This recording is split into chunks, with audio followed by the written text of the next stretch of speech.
Hello there everyone, welcome to Dragon Tail Tarot. My name is Ariel and this is your astrology forecast for May 2022.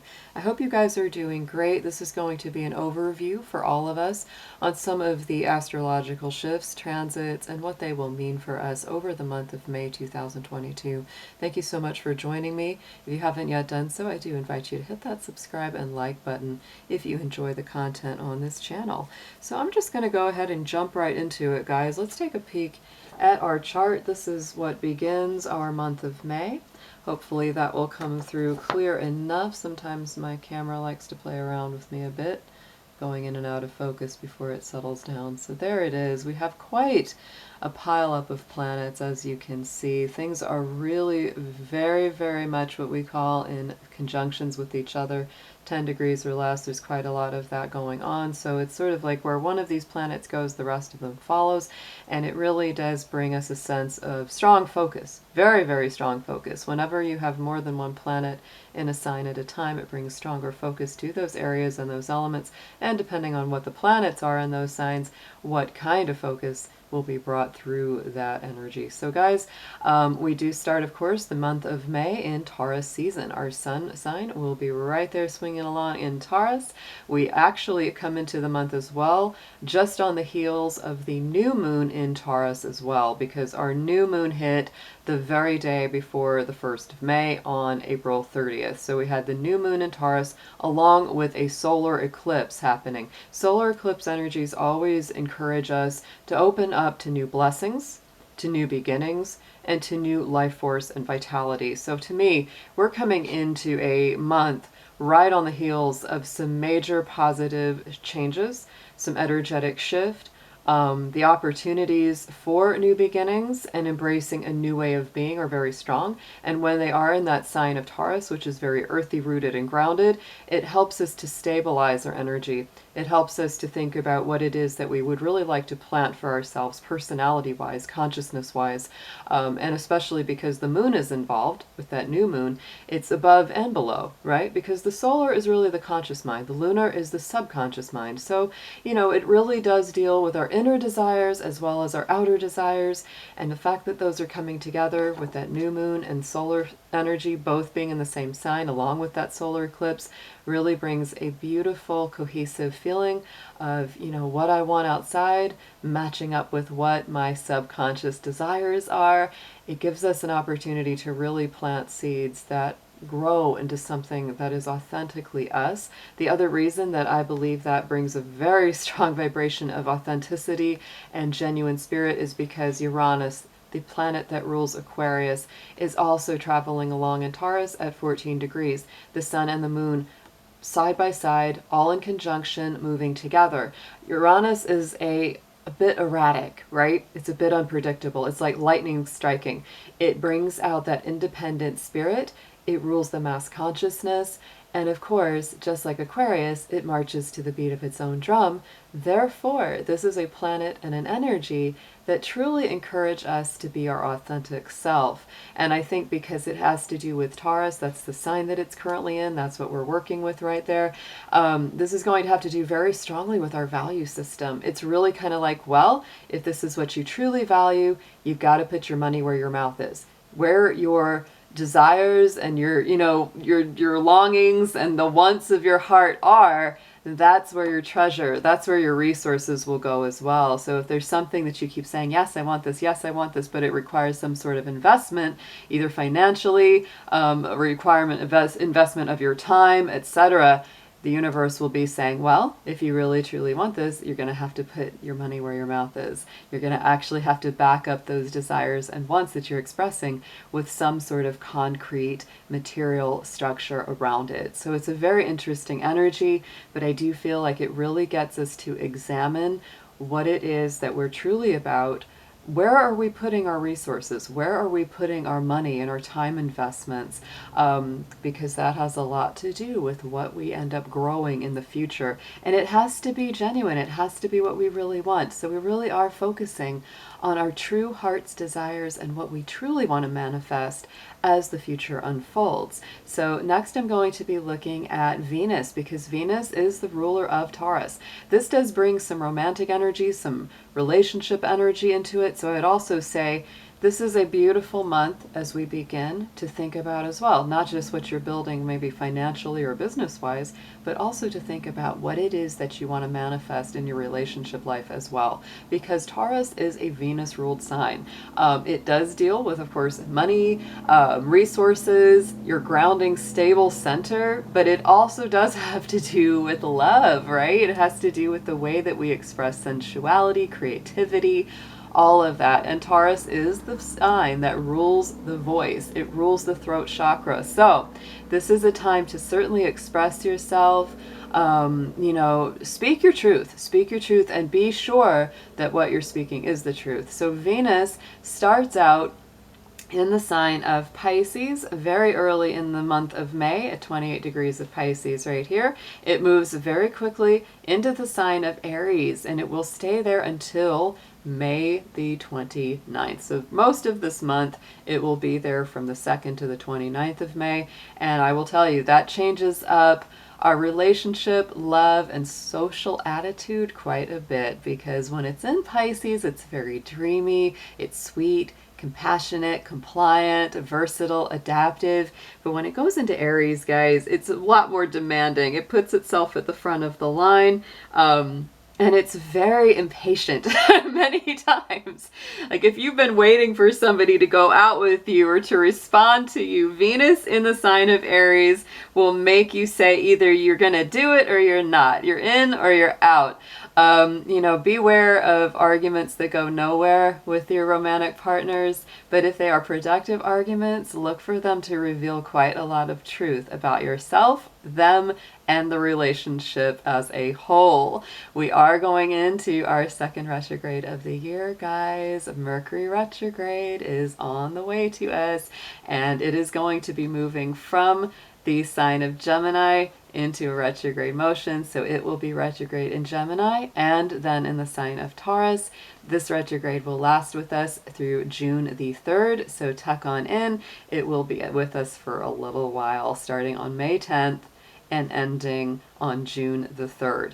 Having it be in the sign of Gemini, which is a Mercury-ruled sign, definitely brings up the fact that this will be a Mercury retrograde that talks to us a lot about our communication skills, habits, and if we've said something or communicated things that have not really been accurate or in line with how we really feel or how we really think, this is going to present an opportunity for us to backtrack and revise and review and hopefully clear the air. You might have said something that you really didn't mean, and now the person that you said it to is very upset. They don't know what's what.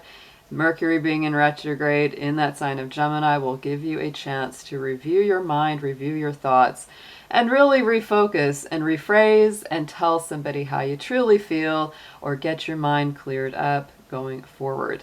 Also, having it go retrograde in both signs of Gemini and then into Taurus, that definitely to me shows that we will be reviewing our thoughts and our communication, and it does have a very lasting effect.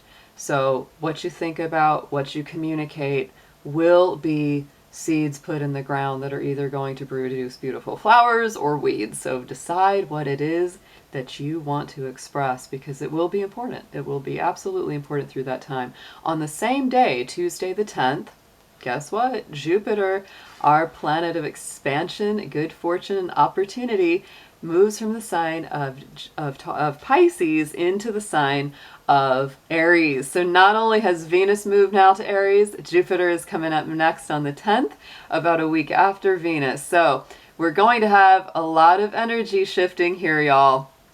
I would honestly call this a month of going from the sleepiness, the dreaminess of Pisces to the action, fiery energy of Aries, because that is what so many of our planets are going to be doing this month. Now keep in mind, Jupiter will be going retrograde not too long after this, so this will just be a little preview of Jupiter in Aries after it's been in Pisces for about 5 to 6 months now. So I would say that this gives us an opportunity to see what Jupiter in Aries is going to feel like, because that's where it's going to be most of next year. I think this gives us a definite opportunity to take action, to move forward. Impulsive or spontaneous action or movement are going to be much more blessed under the auspices of Jupiter in Aries. We are also going to be building up in the middle of the month to our full moon in the sign of Scorpio. The sun will be at the sign of Taurus, so our full moon by proxy will be in the deep, intense, and mysterious sign of Scorpio. That will be with us Sunday the 15th. If you're on the Pacific Coast, that'll be at 9:14 p.m. If you're on the East Coast, it'll be the following day, and that's going to be like right as the day changes, so the 16th at 12:14 a.m. Eastern Time for that full moon in Scorpio. We also will be experiencing a lunar eclipse at the same time, because we are on that solar lunar eclipse cycle now. We start the month with a solar eclipse, and we're going to have a lunar eclipse with the full moon. So we're going to experience kind of that exhale. And with Scorpio moon, it's going to be a very big exhale, because the Scorpio moon is all about our psychology, our secrets, our mysteries. What makes us tick? What do we hold deep inside? What needs to be healed? What needs to finally be pushed up to the surface so that it can be released, so that it can be clarified, so that it can be completely resolved, so you can get that closure, that emotional, mental, spiritual healing that you need for it. So I would say, yes, this full moon cycle with the lunar eclipse in Scorpio is going to be very, very strong.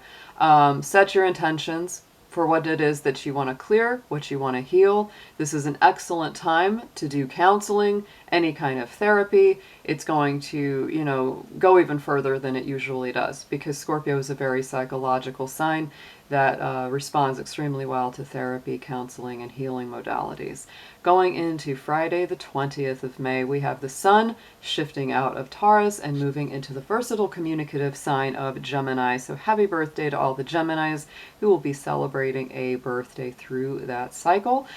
This is going to certainly change it up. It makes the energy lighter, flirtier, just more energetic, right? The mind is very energized, very curious, very lively when the sun is in Gemini. So this is a great time to get communication and conversations going and flowing. Sunday the 22nd, Mercury will be retrograding back into Taurus. So just keep that in mind as our retrograde is ongoing through the month of May. On Tuesday 24th, another one of our planets moves out of the dreamy sign of Pisces into the action sign of Aries. So that will be Mars in Aries. And I will say this is going to be an excellent placement. Mars in Aries is a dignity placement for it, and so it does bring us good things. Mars is the natural ruler of Aries, and so it does bring a lot of vitality, greater energy to us all. I feel like, Mars in Pisces is very dreamy, very introverted, very reflective. Most of the work that we do when Mars is in Pisces is done on a very subconscious, spiritual, psychic level. And so, even though it's very, very good for the imagination, it's wonderful for musicians or artists, things like that, it can also really make you feel stagnant. It can make you feel like you are stalling out, because it is a sleepy vibration. Mars in Pisces is like, oh, I just kind of want to take a nap and rest. There's nothing wrong with that, but just realize that as we go towards Tuesday the 24th, Mars will move into Aries, and we are going to experience a burst of energy, renewal. It's excellent news for Aries sun signs or people with Aries in their chart. But overall, it is a wake-up call. Getting into the end of the month, Saturday the 28th, Venus will be moving into Taurus. Nice stabilizing energy. It is, again, a dignity placement for Venus, because Venus is the ruler of Taurus and Libra. So it will come back to Earth.